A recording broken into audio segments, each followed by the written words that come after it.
Standing right here in our own Davidson County, we have pollution here. We have it is strong here. We need in our drinking water as well as in our air pollution and all this kind of thing. See, as a matter of fact, the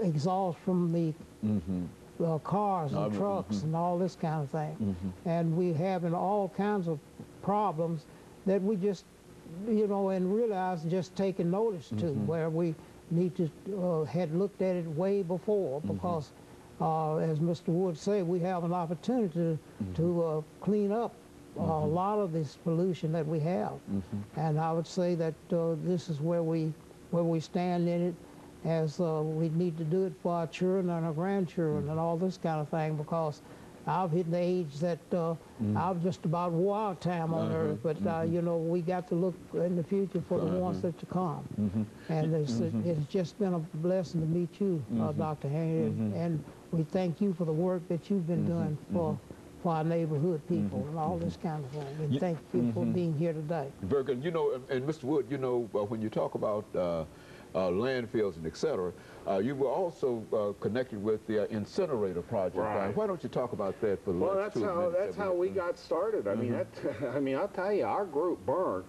and then we work with the NAACP as an independent group. We're in our 20th year.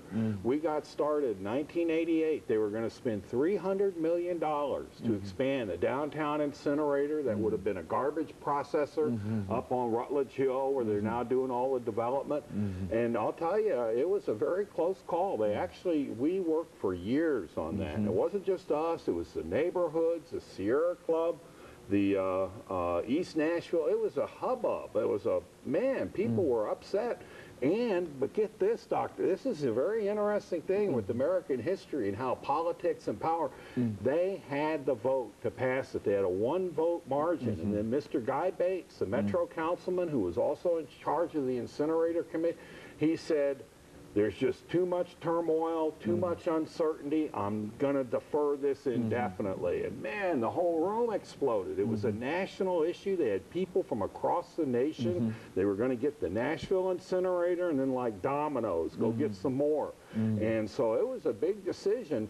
And that was a $300 million thing. And now look at the commercial real estate in downtown Nashville. And I'll tell you, people say that that was our group that stopped that. Of course, it was the other people.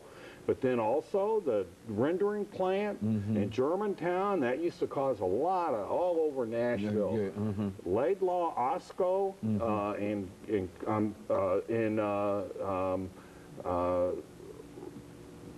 Cockrell Bend, that we stopped that. And then there's, so that's one of the things Burnt has done, is that we shut down the chronic polluters, and that helps the commercial real estate.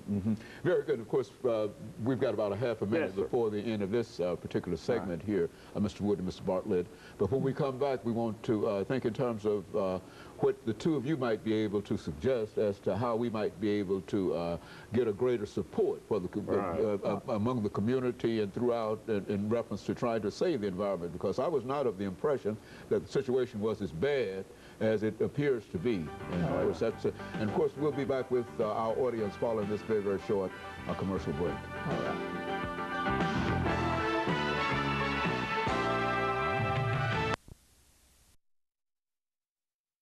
Mr. R.C. Bartlett